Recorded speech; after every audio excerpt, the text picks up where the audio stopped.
খারাপ চোর ডাকাত মক্কর গাঁজাখোর তার ভোটের একই মূল্য দেওয়া হয়। এই জন্য ইসলামের গণতন্ত্র সমর্থন করে না। আর গণতন্ত্র আইসেই খ্রিস্টানের হুদিদের কাছ থেকে, ইসলামের সাথে খেলাপথ। যে যে যে একজন সম্মানীয় ব্যক্তি সে ভাত খাবে, আর একজন যে মদখোর গাঁজাখোর সে কি ভাত খেতে পারবে না? তার কি অধিকারের জায়গায় কি আলাদা? ইসলামকে আলাদা বলে? খানার ব্যাপারটা না, খানার ব্যাপারটা সমস্ত জাতির জন্য, কিন্তু তাহলে খাবার তো একজনের অধিকার, তাহলে ভোটও তো একজনের অধিকার। তাহলে কি ইসলাম এদিকে বৈষম্য করে? ইসলাম বলছে খারাপ যেটা, না ইসলাম বলছে ভালো যেটা সেটা ভালো বলতে, খারাপ যেটা সেটা খারাপ বলতে,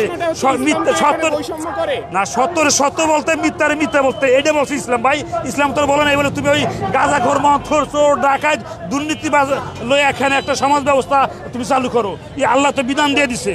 আল্লাহ মানুষ সৃষ্টি করছে, আমরা আল্লাহর জমিনদার চলি, আল্লাহর আসমানের নিচে থাকি, আল্লাহর আলো বাতাস ভোগ করি, আল্লাহ নাজ নিয়ামত পান করি, আল্লাহর বিধান মোতাবেক আমরা চলবো। এখন আল্লাহ তো বলে নাই বলে চোর ডাকাত হারামি বদমাশি সমস্ত এগুলো নিয়ে, দুর্নীতিবাজ এগুলো নিয়ে কোনো একটা সমাজ ব্যবস্থা আইন কারণ করো। আর মানুষ মূল কথা হচ্ছে মানুষ রচিত যে সংবিধান, মানুষ রচিত যে আইন, এটা হচ্ছে শয়তানের কর্মকাণ্ড।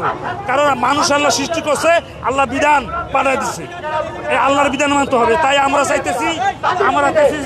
চাইতেছি বাংলাদেশে সমস্ত ইসলামী দলগুলো মিললে বিপ্লবের মাধ্যমে বাংলাদেশের ইসলামী হুকুমত কায়েম করে দেবে। যেমনটি আপনারা শুনছিলেন, আমরা কথা বলছিলাম কয়েকজনের সাথে। তবে আমরা এই মুহূর্তে দেখছি এই গুলিস্তান 0 পয়েন্টে যানজটের যে পরিস্থিতি সেটি আপনাদেরকে জানাচ্ছিলাম।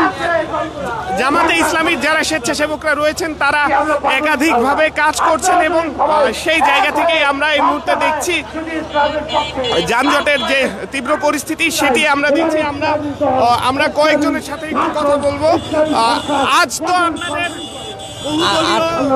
আটদলীয় সমাবেশ, যানজট নিরসনে আপনারা কিভাবে পরিকল্পনা করেছেন এবং কতটুকু সফল হচ্ছেন বলে আপনি মনে করেন? আলহামদুলিল্লাহ আমরা শতভাগ সফল। আমরা প্রত্যেকটা ভাইটাল পয়েন্টে আমাদের নিজস্ব দলীয় স্বেচ্ছাসেবক আছে, এবং সারা ঢাকায় অসংখ্য স্বেচ্ছাসেবক এবং আইন শৃঙ্খলা বাহিনীর সাথে আমরা এটা তাদের সহযোগিতা করতেছি, যাতে কোথাও যানজট এবং সাধারণ জনগণের ভোগান্তির শিকার হইতে না হয়। কতজন স্বেচ্ছাসেবক কাজ করছে সর্বমোট? এবং সর্বমোট তথ্যটা আমার কাছে নাই, আমার দায়িত্বশীল যিনি আছেন উনি বলতে পারবেন।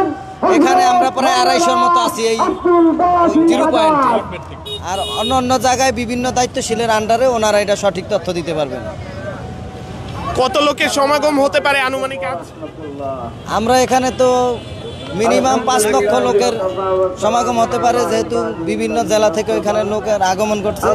তবে ওদিকে বলতে পারবো, আমরা ওদিকে যাওয়ারও সুযোগ পাই নাই, যে এক পাশে না, সারা ওইদিকে সমাবেশ মিলে আর কি। যেমনটি আপনারা শুনছিলেন, আমরা কথা বলছিলাম জামাতে ইসলামীর যারা এখানে স্বেচ্ছাসেবক হিসেবে কাজ করছেন।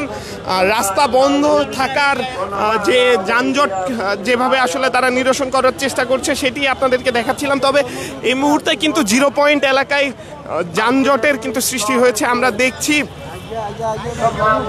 তীব্র গাড়ি কিন্তু এখানে রয়েছে। আমরা কয়েকজনের সাথে একটু কথা বলবো, যারা যাত্রীরা রয়েছেন তাদের সাথে আমরা একটু কথা বলবো। একটু কথা বলা যাবে? আমরা তো দেখি প্রায় সময়,